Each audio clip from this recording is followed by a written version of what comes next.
I don't think avoiding the sun or sun fear mongering is the right way to go for any of my patients, including most of my high risk and complex skin cancer patients. I think that perpetuating dogma that you got to put on sunscreen, you got to avoid the sun. If you don't put on sunscreen, you're going to develop a skin cancer is unfortunately not that true.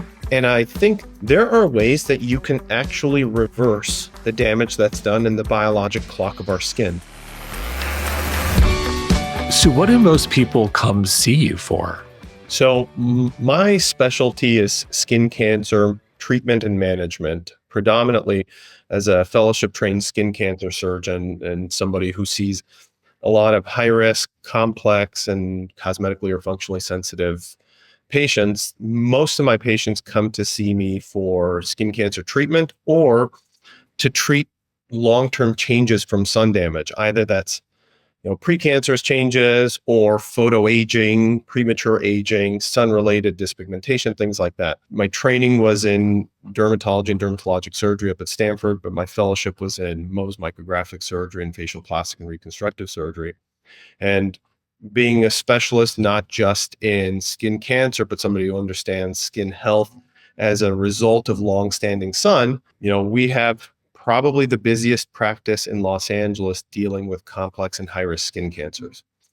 A good subset of my patients also come see me to see how they can reverse or improve long-standing sun damage signs like, uneven pigment, changes in their skin that forewarn skin cancer in the future, premature aging as a result of either genetics or sun exposure habits, things like that. So most of my patients have some very intimate relationship with the sun, but also a very important genetic predisposition to. So to unpack a little bit further, I want to say I think you're being a little bit humble. I think your work here in this space is pioneering, and I encourage everyone to go to your Instagram to take a look at the work you do. But if you had to briefly summarize the quote unquote traditional approach to skin cancer versus your approach, could you briefly describe how your treatment differs? And everyone, you got to go to his Instagram. We're going to link to it to see. It'll blow your mind. It's very kind of you. So there's a few ways to understand how to treat. I'm a father, a guy that likes the outdoors, and I'm a skin cancer surgeon third. And I say that in that order because how I approach patient care is how I would approach my own life. So one, I don't think avoiding the sun or sun fear mongering is the right way to go for any of my patients, including most of my high risk and complex skin cancer patients. So that's one. Number two, I think that perpetuating, dogma that you got to put on sunscreen, you got to avoid the sun. If you don't put on sunscreen, you're going to develop a skin cancer is unfortunately not that true. And I think there's a perpetuating problem in medicine, particularly in dermatology, in which dermatologists almost make patients feel guilty that they caused their problems, saying, you got this thing that, you got a skin cancer on the tip of the nose, it's because you didn't put on sunscreen. And we know not only from my practice and my colleagues' practices, but also the evidence shows that that's not exactly true. Some of it is behavioral and environmental, but a huge component is out of our patient's control. It's genetic predisposition, it's family history. So my approach is, both traditional in that there are medications and, creams and surgery when needed for cancers, but there's also a whole host of complementary things that'll protect you from the sun. There are supplements that can help protect you from the sun. There are laser devices that have been around for a long period of time that can reduce your signs of sun damage, that can reduce your skin cancer risk. There are techniques that you can utilize, in your activities of daily living that'll reduce your risk. So I don't think it's just straightforward, Western type medicine where you have a problem, you get a drug, you have a problem, you get surgery. The vast majority of my patients, unfortunately, have to undergo complex head and neck reconstruction as a result of skin cancer. But, I have young patients under the age of 30 who have very, very deadly melanomas. I have young patients under the age of 20 with skin cancers on their lip, that have never seen the day of sun. I think taking a step back, realizing being outside is fine. Enjoying the sun makes you feel good. And there's a component of feeling good that translates to physical wellness and mental wellness. And then looking at other ways that you can protect your skin, whether it's physical shade, wearing a hat, being under some shade and noon sun. There are supplements and plants that can reduce your burn risk. There are laser resurfacing devices that can improve your skin's health, actual genetically tested improvement in skin quality and biology. There's so many things that we can do aside from obviously, wearing sunscreen and seeing your dermatologist that can make a big impact. So if I were to zoom out, I'll start at the highest level. You said genetic, behavioral, and environmental, and we can drill down from there. So genetics. Yeah, let's go over that.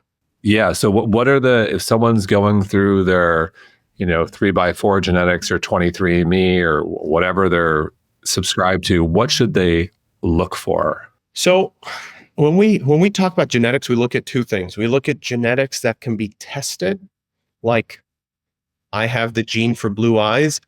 Is my child going to have the gene for blue eyes? I have the gene that helps me metabolize caffeine faster, which is what I have, which is why I tell my wife I need 3 or 4 cups of coffee a day, whereas she doesn't.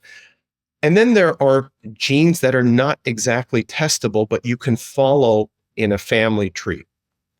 This is something interesting that not very many dermatologists talk about, but the majority of, so when we talk about skin cancer, there are many different forms, but the 3 most predominant forms are melanoma, and then basal cell carcinoma and squamous cell carcinoma. This is what I see day in and day out. The majority of melanomas in the United States arise in sun-protected skin, not sun-exposed skin.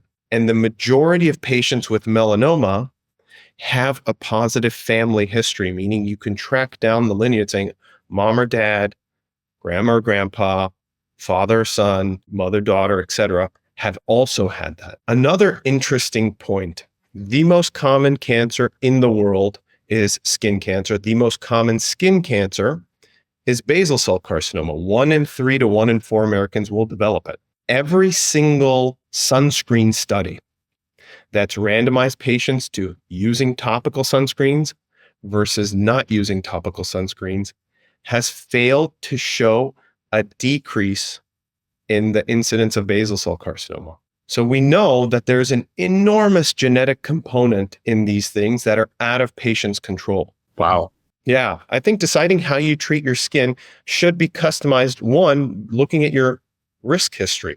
Hey, has mom and dad had this problem? Has aunt or uncle, has grandma or grandpa had these problems? If so, I'm probably at higher risk than somebody who hasn't. And that's where I would start very fundamentally. Look at your family history, look at your personal history, and then tailor your care based on that. And what's so fascinating is you said the majority of these cases are occurring in areas of the skin that aren't exposed to the sun, like your back. Yeah, and we make a big deal about melanoma because for many years it was our deadliest form of skin cancer. The majority of melanomas in men arise on backs. The majority in women tend to arise on the upper sun-protected legs. Things are obviously changing as society ages, but it's a stark realization. So if we just spend a moment here, is it fair to say that sunscreen is not going to protect you from this cancer and sunscreen protects you from skin damage, or am I taking too far of a leap? So to preface that, I don't think people should not wear sunscreen. I think let's put that out there. I am not an anti-sunscreen person, but there has not been a single study to date that has shown that using sunscreen, topical sunscreens, decrease the chance of you dying from a melanoma. There has not been a single study to date that has shown that using topical sunscreens decreases even the chance of you developing a basal cell carcinoma. So what does sunscreen do? It helps prevent, exactly like what you said, changes related to longstanding sun damage. Now, in patients who are genetically predisposed, it decreases their risk of certain garden variety skin cancers. But to date, we haven't been able to show that sunscreen actually prevents you from dying from one of these, which is, in my job, the most important thing altogether. Why do I treat these things? So that either you're not disfigured or you don't succumb to it. So sunscreen has become this almost like if you don't use it, you're crazy type of thing in dermatology. And I'm not sure if that's necessarily the right thing. I think, sure, you should protect yourself because we can't modify genetics. We can't change what mom or dad gave us. What we can reduce is environmental risk, which is where sunscreen comes in. But the question is, how much does that play a role in reducing your subsequent risk? And we don't know. So, for someone listening who has a family history, what can they do? Because it seems like sunscreen might help, but sunscreen's not going to prevent cancer from developing on my, tushy or my, an area that I'm not, exposing to the sun. Yeah, exactly. Exactly. So another thing that's also really interesting to know, in every single study that looked at topical sunscreens versus physical blockers, hat, shade, clothing, the physical barriers outperform topicals by and large, which, you know, makes sense, right? You actually, application of topical sunscreen sometimes is uneven. Different people use different amounts. Coverage can be variable. The actual efficacy of the product, can be variable, whereas shade is shade, hat is hat, clothing is clothing. So I think if you have a strong personal or family history, there are many things that you can do. I like physical barriers better than topical sunscreens myself. I don't have to worry about reapplication or not applying enough. So I would avoid things like high noon sun, high UV index times. If you enjoy being outside or being active, pick the early morning or pick the late afternoon. I think that's one important thing. I think if you can pick sunscreen, I generally prefer mineral-based sunscreens over chemical-based sunscreens for a variety of reasons. And then there are other things that you can do. Obviously, routine surveillance with a good dermatologist is helpful because, as with any cancer, early detection is key. And then there are additional things that you can do that help reduce your risk. There's a vitamin derivative called nicotinamide that all of my skin cancer patients take. And this is a simple over-the-counter vitamin derivative that's water soluble, is not a prescription. And that help has been shown in the New England Journal of Medicine, which is, our most prestigious peer-reviewed journal, to reduce your non-melanoma skin cancer risk by 30%. So that's a easy one that people can do if they have a high risk background. And then there are some incredible plant supplements that help reduce your risk of burning in the sun. So all these things can play a big role. There's a plant called polypodium from the Amazon rainforest that I personally love. I use myself, and that helps you stay outside longer before you get a sunburn.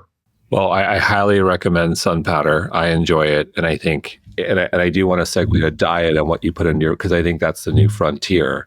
But I want to spend a moment on UV index and sun. Is there a number that in your mind is like a no-go? Is it a UV index of 8 or 11? Or like, do you have a hard line in the sand in terms of UV index? And how much sun is too much? Or are you flexible here? That's a good question. I don't have a hard cutoff. And I don't think there is an amount of sun that is too much, because person to person, it varies. It's interesting because we in dermatology use UVB light therapy to treat a variety of skin diseases. I have a phototherapy unit in my practice. So it's kind of counterintuitive to have an arbitrary hard cutoff or an amount that I don't like. I think it all depends on risk factors. I think if you are one that burns easily, or you have a strong personal or family history of skin cancer, your best bet is what's called your skin's minimal erythema dose, which is the amount of UV your skin can get before it turns red. And most people kind of have a sense of that growing up. They're like, hey, I can go outside for 15 minutes and my skin starts to turn red. That's your MED. That's something we calculate in the office, but that is a barometer of your skin starting to show early changes that cause inflammation to hone in into the skin.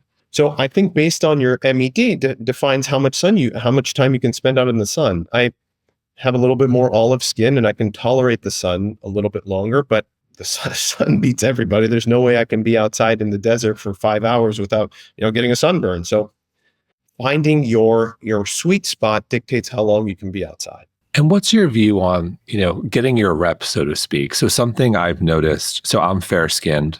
My kids are fair skinned. And I noticed this specifically living in Miami now for 2.5 years. I'm like, sure, if we go out for too long and it's high noon and it's a UV of 11, like we're gonna burn. Like you got to be very careful. But something I've noticed personally and with my children is there are a lot of days where it's 5 or 6 and we're outside a lot. We're not getting burned. They're not getting burned. And I'm like, okay, they're pretty fair skinned like me, but is their skin starting to adapt to this South Florida environment where there's a lot of sun? Yeah.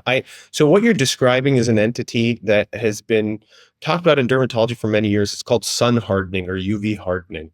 And we actually use this technique for patients who have sun sensitive skin disorders like PMLE or polymorphous light eruption, in which, a lot of fair skinned patients, especially from Northern European descent, as soon as they go outside in the first high UV index day of the season, usually in spring or early summer, they break out. But as the season continues and progresses, their breakouts go away. So there is absolutely an effective way to harden the skin, or what more, eloquently stated is UV tolerance. Now, finding that is the hard part, because usually what people do is they'll go outside and then they'll burn if they're sensitive, and then they'll try it again and they'll burn. And that's a sunburn is your skin's way of telling you, hey, you've gotten enough ultraviolet radiation that some of your cells are dying.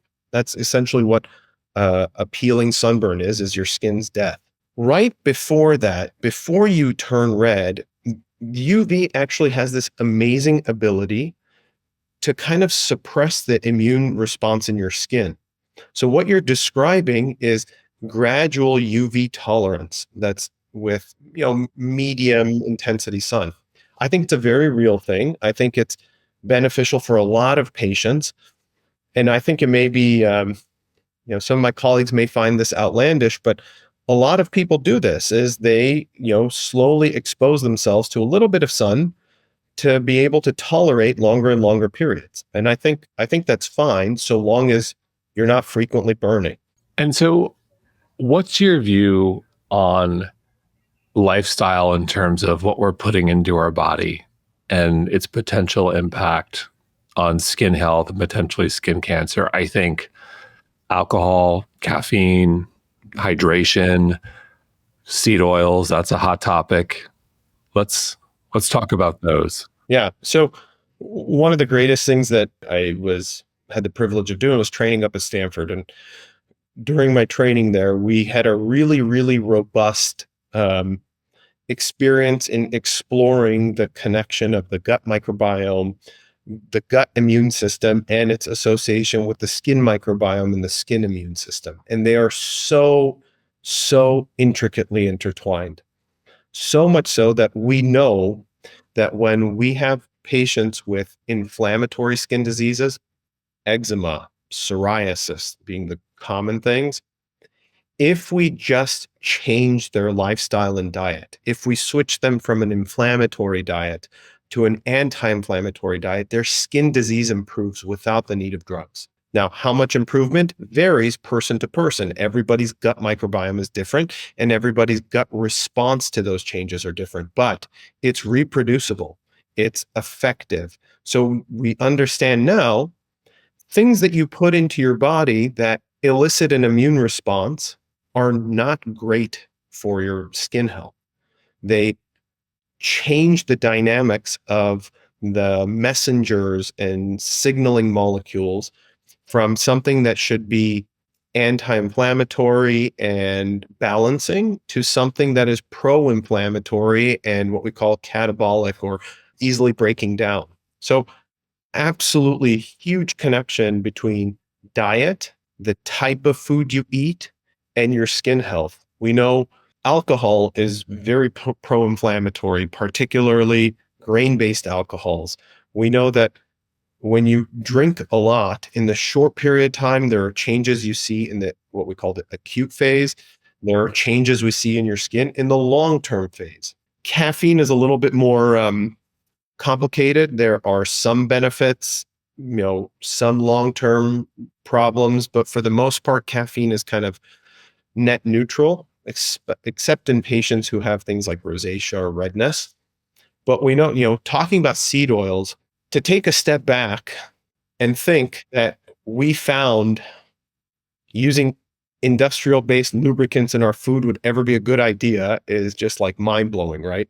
You know, maybe hindsight is 2020, or maybe I'm playing Monday morning quarterback, but I don't think putting lubricant for machinery in my 7-year-old's scrambled eggs is a great idea.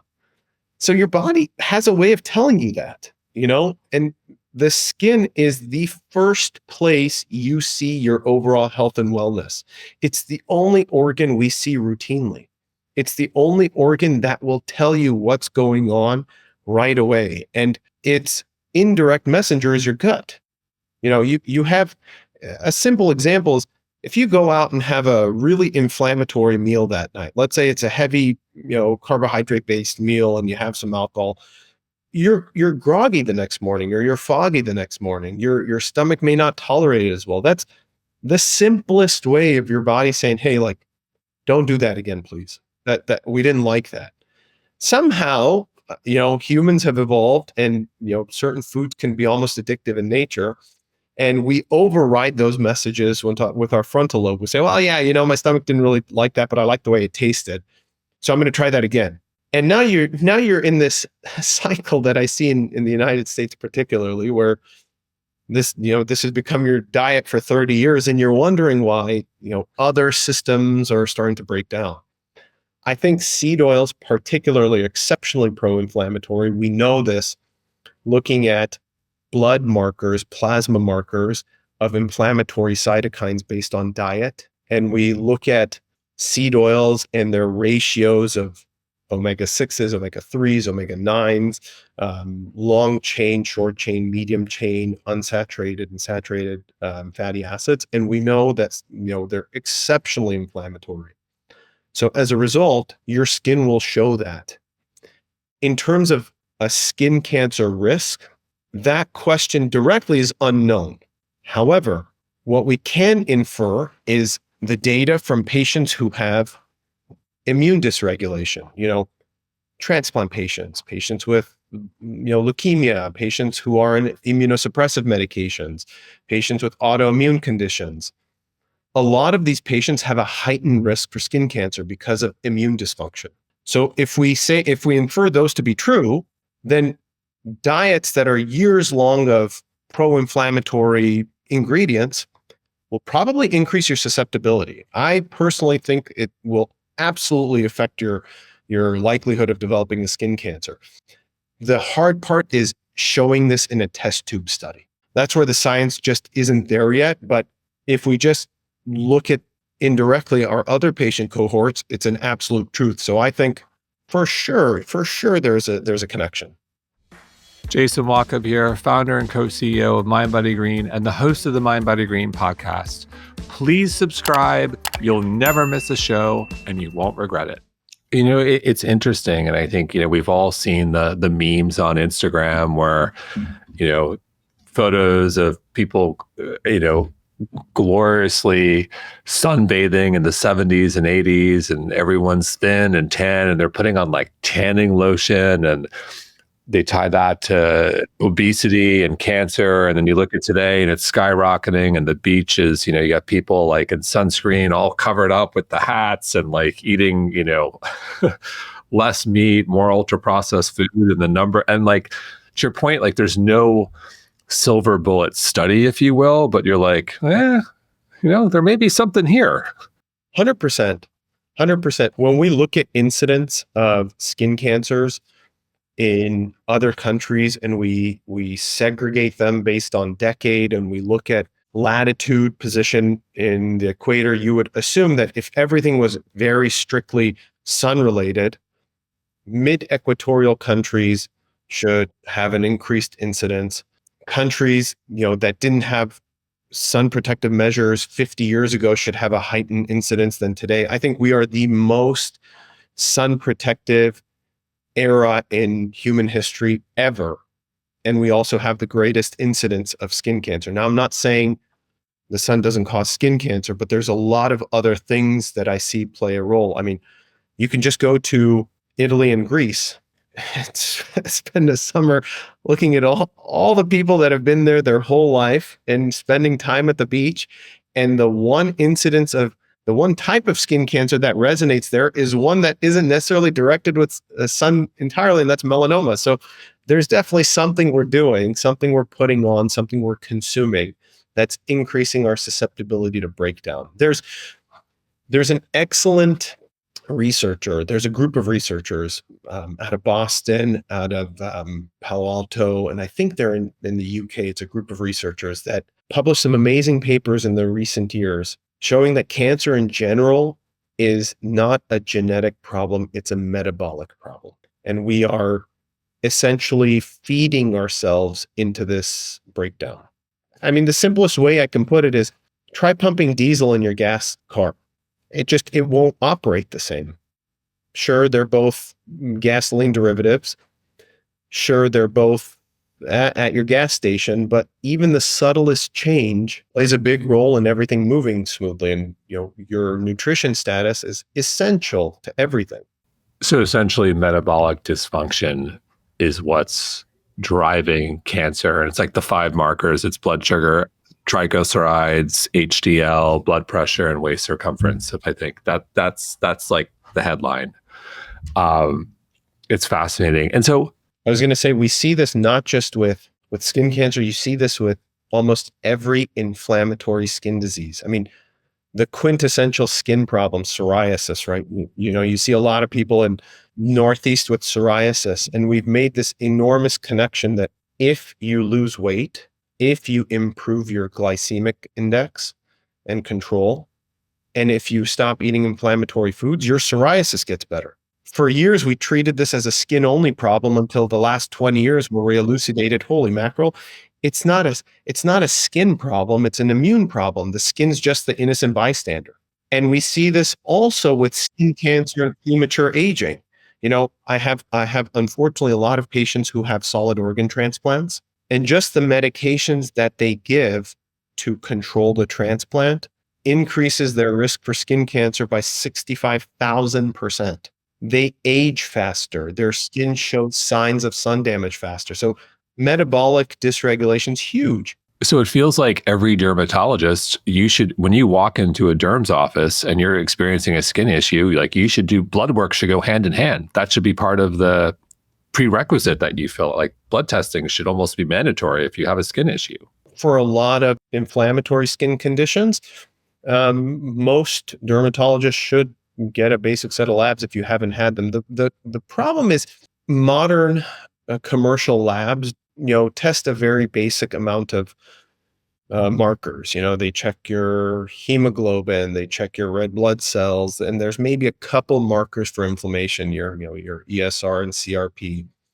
But I think when we look at inflammation, there's a lot more to that, and there's sometimes markers that we don't have that can be easily tested in a lab or a test tube. I think this even simpler question is, you go into a dermatologist's office and you have, raging acne or raging eczema.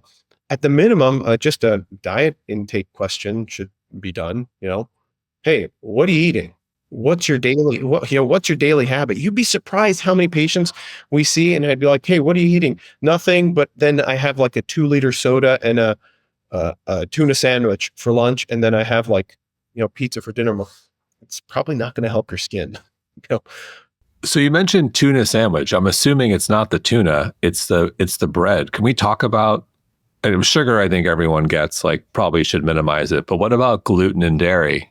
So that's a great question. So we know a few things about the skin and diet. There's two really, really important things. And I think one thing that people should realize is if you just took a piece of bread and you started chewing it and you chewed it long enough, the amylase from your saliva will turn it into simple sugar. You can actually taste it. So there is really no biologic difference between simple carbohydrates like bread and pasta and sugar.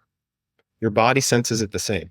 So we know sugar spikes your insulin level, and the greater the glycemic load, the worse it is for your skin. We replicate this in acne patients. We know high glycemic index diets make patients' acne worse. High glycemic index makes inflammatory skin conditions worse. So there's that. Now, gluten's become an interesting topic because there are patients with actual gluten sensitive diseases like celiac disease, which is an immune mediated attack towards a certain protein in gluten. And then there are generally, a larger swath of patients who just don't tolerate gluten very well because their gut microbiome doesn't like to metabolize it, but they don't have a true gluten allergy. And in big cities like Los Angeles and New York and Miami, that kind of is used interchangeably. But I want to make it very clear there's actual gluten diseases like celiac disease, and then there's gluten intolerance. So unfortunately, what we have found is a lot of patients in the United States and to a certain extent, other countries have developed a gluten intolerance because of the shift in the bacteria in our gut. They just don't like to process those proteins as well as our ancestors did. So that's where a lot of this concept about, I had a big pasta meal, my stomach didn't feel well, maybe, I couldn't metabolize it, et cetera, came from. And then in terms of dairy, so for many years, dairy was thought to be a problem, especially for patients with acne.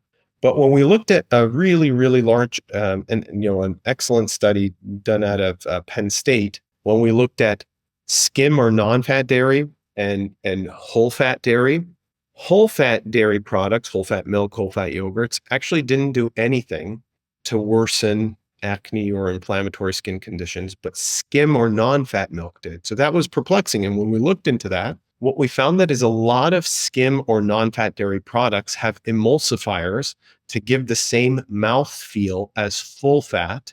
It's a little bit more of a luxurious mouth feel, but these emulsifiers have a glycemic load. They're a sugar substitute. So in the food conglomerates in the United States, these emulsifiers are added to make the food taste better, but at a consequence of our body not liking it and resulting in a lot of things. So skim milk and non-fat milk, which are essentially the same thing, and even low-fat milks made acne flare worse than whole-fat milk. And it's fascinating because when you just look at even animals, in order to fatten certain animals up, you can give them a non-fat, low-fat diet, and they will gain weight faster than if you give certain animals full-fat diets. It's remarkable. So, like I grew up in a household in the 80s and 90s thinking, oh, low fat is better than full fat, and fat was the fear mongering thing, growing up. And now, I give my kids whole milk, full fat yogurts, things like that.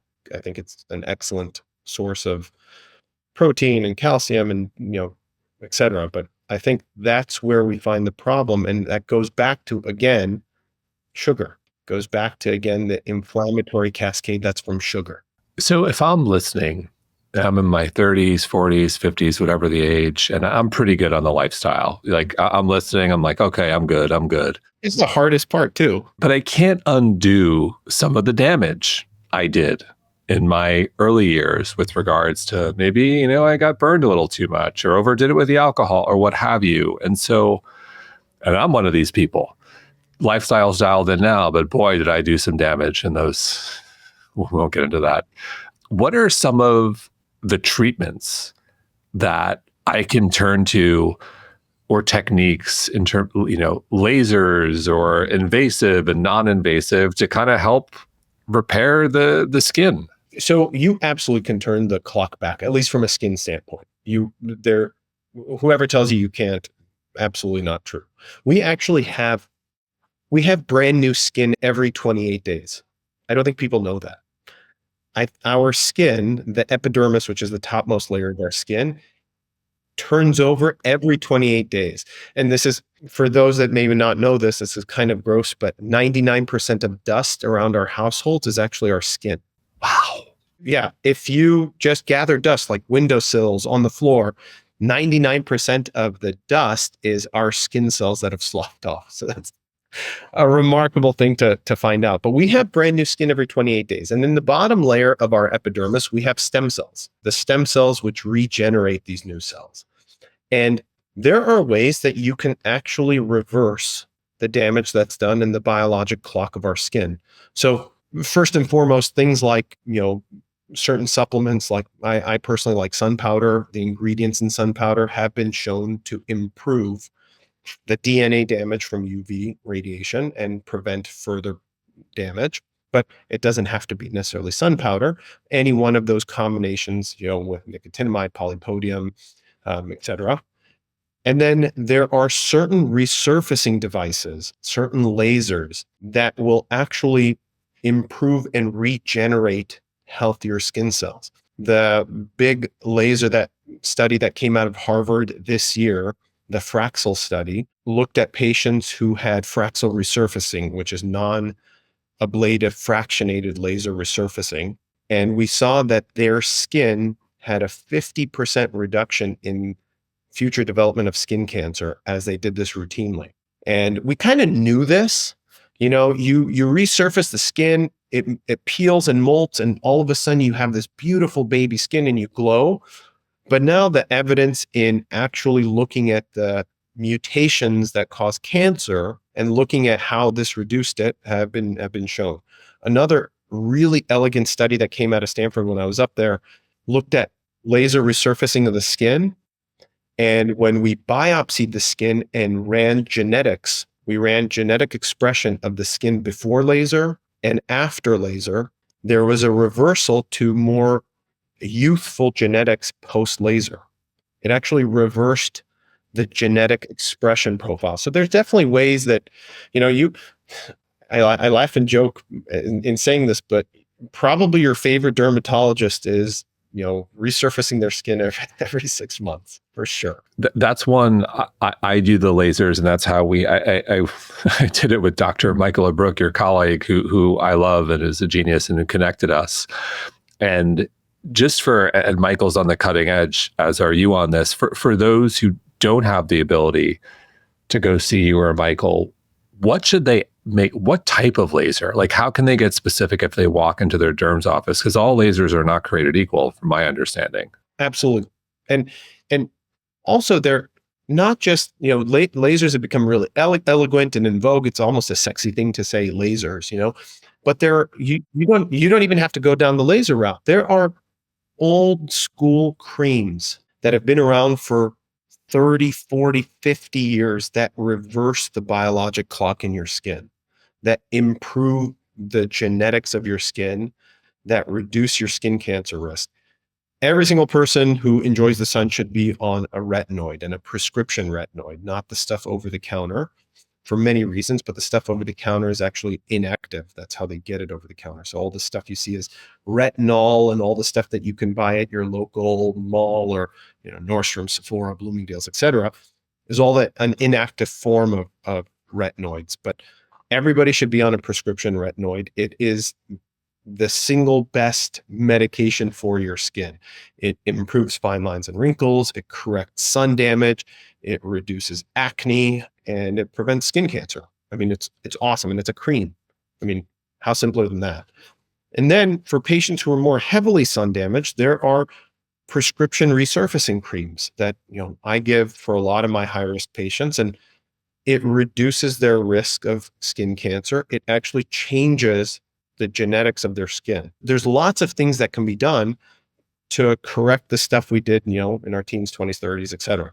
Now, in terms of what lasers, so all lasers are basically, they're light-based devices. And to put it in a simple term, all lasers understand is color or a target. So every laser has a specific color or a target it's targeting in the skin. Now, why I say that is I stay very wary of a one size fits all laser. I just, those things don't work. And, if it sounds too good to be true, it probably is, type of thing.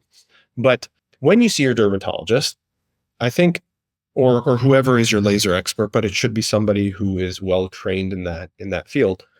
I think there should be a tailored approach to what your skin problems are, because you're right. Not every laser does the same thing. There are some incredible lasers that target redness and blood vessels, which can help reduce some skin cancer types and improve the appearance of your rosacea, but they do absolutely nothing in terms of resurfacing the skin.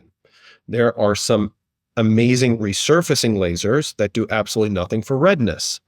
There are lasers that treat acne by targeting the oil glands that do nothing to reduce your skin cancer risk. So I think every person who is interested in anything like this should have a very detailed discussion as to what your skin concerns are, so that there can be a tailored approach. My patient who is mid 50s, who has spent a lot of time in Los Angeles and the desert, has a very different skin need than perhaps my 25-year-old who flew in from New York City, right? I think recognizing a tailored approach is really important. I think my patient who is a military veteran and an older Army lieutenant who's on his 7th skin cancer has a very different need and a different laser that would improve his skin than somebody who's getting ready for the red carpet next week, right? So I think that's very important to understand. And what's your take on red light therapy? I love it. I think there's a lot of basic science and some translational science that shows that red light helps improve skin health by essentially increasing vasculature or blood flow, and that's the predominant way red light tends to work. We know it helps with hair, and we haven't even touched hair, and hair is like an extension of skin. So hair, skin, nails, falls. Hair is its own entity, but we know red light improves wound healing. We know red light helps improve the appearance of skin by increasing vascularity and blood flow. I like it. I think the problem is in the United States, there's FDA approval and then FDA clearance. And nobody ever talks about the difference between the two. But when you get FDA clearance, you essentially show that the device is safe, but doesn't necessarily treat a disease. And why that's important is that there's a lot of devices out there, a lot of red light devices, and not all of them are powered the same. Not all of them have the same density or intensity of light. So unfortunately, when there's an opportunity for businesses to make a lot of money, everybody hones in on something that's really hot, and the consumer ends up suffering. There are some really shitty products out there, and there are some really amazing products out there. So I think in general, I like red light. It should be powered appropriately. Most of the professional red light devices, the stuff that are in dermatologist's office, are powered enough to get the clinical benefit. There are some direct consumer products that work, but then a lot of stuff that you find online that are just a waste of your money. If it's battery powered, I generally say it doesn't work. Interesting. So I think we're in this, and cosmetic dermatology is very new to me, and I find it fascinating. And a lot of this I'll talk to our mutual friend Michael about. And it seems to me that we're in this like interesting, exciting time where I think in the past, if someone wanted to make improvements to their appearance and their face, like you would think of like the traditional facelift and going under the knife and more invasive type procedures. And from my limited understanding, we're entering this phase where non-invasive procedures in terms of lasers and movement and the ability to vastly improve someone's, facial structure or skin appearance without having to go under the knife, which I think a lot of people are going to find very appealing. What's your take on where we sit, and like what are some of these treatments that are on the cutting edge and what the future holds here? Totally. The American mentality is I want it and I want it now, and I don't want it to disrupt anything I'm doing. whether we're getting medical treatment, whether we are ordering food at a restaurant, whether we are undergoing a procedure. I think we live in a very fast-paced lifestyle. And so this desire of no downtime devices or minimal downtime devices is very appealing. And who wouldn't want minimal downtime with great results? Now, I have to make a very important preface as a surgeon, as somebody who operates a lot, nothing will replicate surgery. There are things that come really close to it, but nothing will get the exact results. That being said, surgery is surgery. There's a lot of risks with it, a lot of downtime, but excellent results. As we've improved our understanding of how physics can modulate the skin and how light can modulate the skin, we've gotten really better. We've gotten, exceptionally better at figuring out how to target different layers of the skin. So when we look at things like sunspots, freckles, dyspigmentation, that's a different level in the skin than when we look at wrinkles. And that's a different level of the skin than when we look at essentially laxity or kind of looseness, what we think of like the saggy skin or the facelift, neck lift needed skin. And there are some incredible devices that have come out in the last 2-3 years that, have great targets for these areas. Now, with anything minimally invasive or non-invasive, it's usually going to need multiple treatments to get the same result as a one and done surgical procedure. So that's important to understand.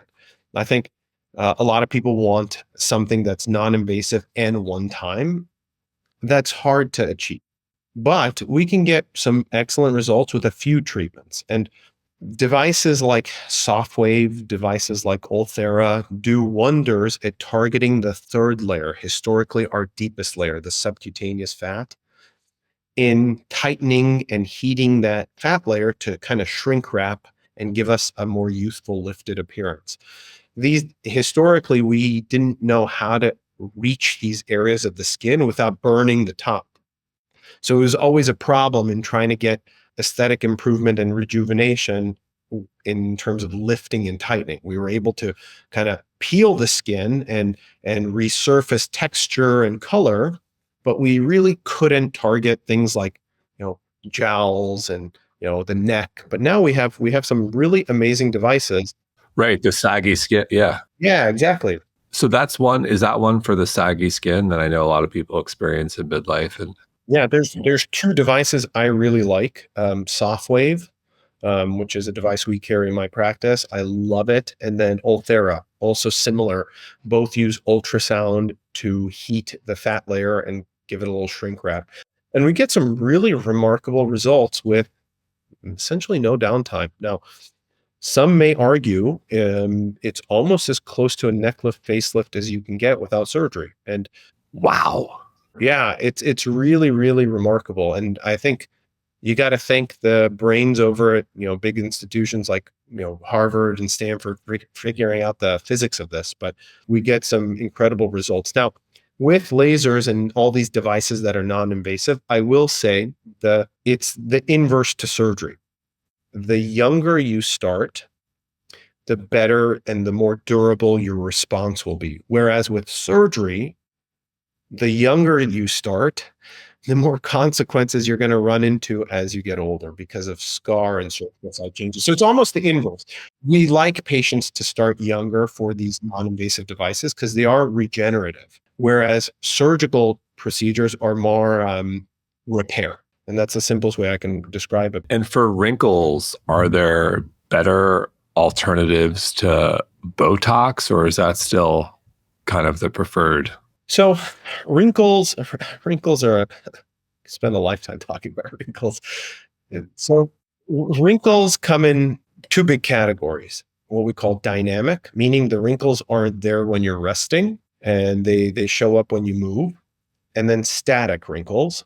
So they're there when you're at rest. And then there are fine wrinkles or fine lines, and then there are deep wrinkles. And differentiating the two categories will make a big deal because we decide how to treat them based on what we see. So if you have dynamic wrinkles that aren't there when you're at rest, but they show up when you talk, That's where something like Botox or Dysport or Xeomin play a role. All those medications do is they temporarily paralyze the muscle so that you don't move them as much so the wrinkle doesn't show up. If the wrinkles are there at rest, meaning you're just looking in the mirror and those lines or wrinkles are there, Botox, Dysport, Xeomin won't do much. Those are things that need to be addressed to regenerate collagen to fill those lines, whether it's laser resurfacing, whether it's things like, really popular filler injections now, which I'm not the biggest fan of. But so when wrinkles are there at rest, something has to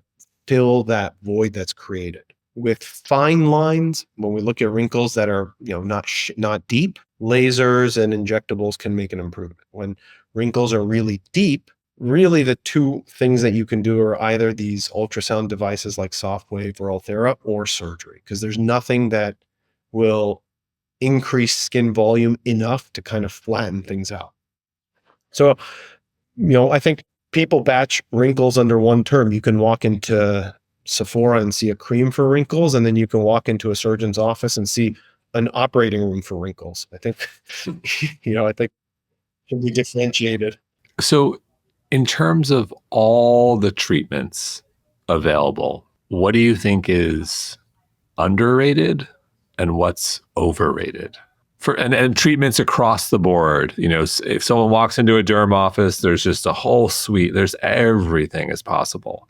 What do you think is underrated and overrated? I think the most underrated thing is or not talked about enough is a prescription retinoid. Simplest thing that you can do. It's not even a treatment, but that is the first step into improving both your cosmetic and medical health of your skin. So prescription retinoid will improve your wrinkles, will improve fine lines, will improve the appearance of your skin. So everybody who's even thinking about skin health should have a discussion with their dermatologist about a prescription retinoid. That's number one.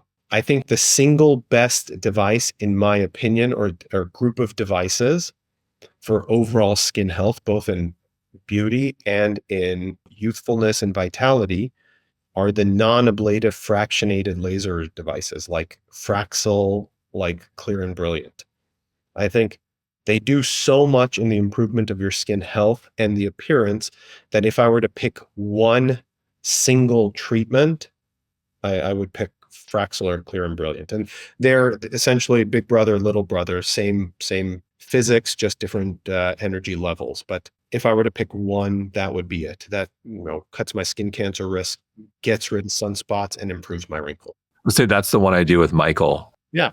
Yeah, it's untested. And I think we do it like quarterly, like a couple times, three or four times a year. Yeah, I think I treated him when he flew into UCLA, and I lasered his face. So I think every dermatologist does it. I think we know the benefits, we know the biologic benefits, and we know the aesthetic benefits, and we know the cancer risk reduction. So it's an amazing, amazing device. Things that I tend to stay away from are things that claim to have benefits in multiple different non-related conditions. I personally don't like, radio frequency microneedling devices like Morpheus, like Infini, those devices, which have been really heavily advertised to treat everything from acne scars to lifting and tightening. As somebody who spent their life learning and understanding skin biology, those things don't go together. The process that causes acne scars is very different than the process that causes fullness and jowling of the chin. So devices that are geared to be one size fits all, this will get rid of acne, fine lines, redness, texture, etc., I stay away from. I think they cause more harm than good. And then I think devices, for the most part, devices that claim they can treat all skin types. Now, the only exception to that is lifting devices like Softwave and Ulthera, because they don't affect the top layer of skin. They can be used in all skin types fine. But lasers that target color or texture, if they claim that they can treat fair skin to dark skin, I tend to stay away from, because I see a lot of consequences from med spas, from providers in the community who are trying to get into aesthetics, who don't really understand skin biology and skin behavior, and they tend to be a real problem. And a lot of these consequences are irreversible. Things like IPL devices and darker skin, I tend to stay very away from. That's my no. So, what do you think is on the cutting edge that you're really excited about that's going to revolutionize, skin health in the coming years? What do you think is coming down the pipeline? In terms of devices, there are some really incredible devices coming out that provide greater resurfacing with less downtime, and devices that have greater penetrance into the third layer of the skin to provide essentially surgical-like results. Wow. Yeah. Now, I think what the biggest thing in the future is not even the device. It's the integration of artificial intelligence in skin diagnostics. So when I was up at Stanford, we were beta testing an app, and this is unbelievable. An app that would take a picture of a growth on your skin and instantaneously give you a result of benign or cancerous that was more accurate than 13 board certified dermatologists when tested. And these artificial intelligence based diagnostics in the skin world will change everything. I think in the next 5 years, we'll see them.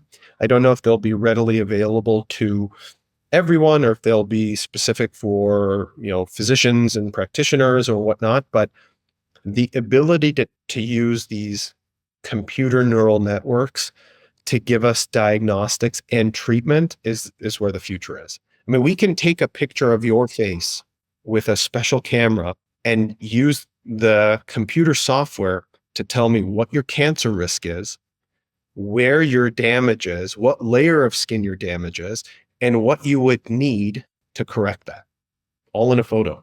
Wow. Do you think we'll get to a place where, our children who are under the age of 10 may be able to essentially keep their skin health of what they look like at age 30 for decades? Yeah. I mean, yeah. Wow. We didn't even touch base on this earlier on, but in that quest for eternal youthfulness, there is a medication in which this medicine's been around for 50 years called Accutane. And I'm sure probably you've heard of it or heard of somebody on Accutane. And Accutane, interestingly, is the oral version of tretinoin or retinoids. So people make Accutane to seem like this big deal, but all of the retinols, the retinoids, the topicals, the cream-based versions are just the creams of Accutane. And Accutane's been around for a long time, but what is really popular and what a lot of people don't know about, but I see a lot of both very, very well-known people, celebrities, social media presences, and people in Silicon Valley, businessmen who want this eternal youthfulness, take Accutane perpetually for life at a very, very low dose. We call it microdosing Accutane. And we know that we still give Accutane or its equivalent Soriatane for patients who had skin cancer, and it reduces their skin cancer risk. That's a very well-known consequence. Obviously, the standard is for cystic acne. But when we recognize the improvements in the genetics of skin, a lot of people realize, hey, if it made my acne better, what if I took a lower dose for a long period of time? And there's probably a lot of people that you see on TV right now that are, playing your favorite movie or TV show that are on low dose long-term Accutane. And things like that, coupled with AI-based diagnostics, I think you can look 30 if you wanted to forever.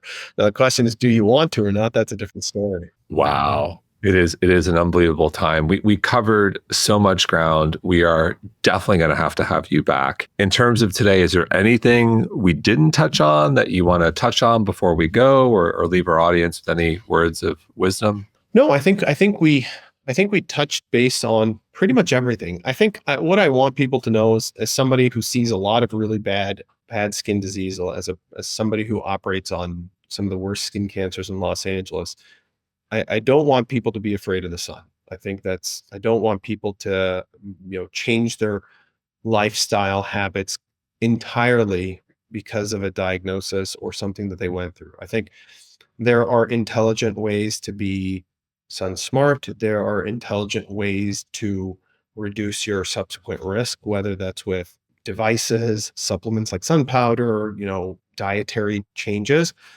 But I think what I want people to know is there is a component of wellness, physical wellness, emotional wellness, spiritual wellness that translates into clinically evident changes in your skin. So whatever you're doing that makes you feel good will also help you look good and look healthier. Doesn't mean if you enjoy, doing intravenous drugs, you should do that. That's like an obviously no brainer. But I can't tell you how many patients I see who, they like being outside. They like to go for their swim. They like to play golf. And if they're feeling better, they come in, they're healthier. And I can't measure that health in a blood test. I can't measure that health in a specific number or exam, but it, you see it. Their skin shows it. They have this glow, so to speak. I joke about this all the time, but there's a reason why there's a vacation glow, a post-vacation glow. When you go on vacation, you come back, you look better. There's actually evidence that you're healthier. Your waist may not say that, but so that's it. Well said. Teo, thank you so much. Oh, of course. Pleasure. Thank you for having me. You guys are amazing.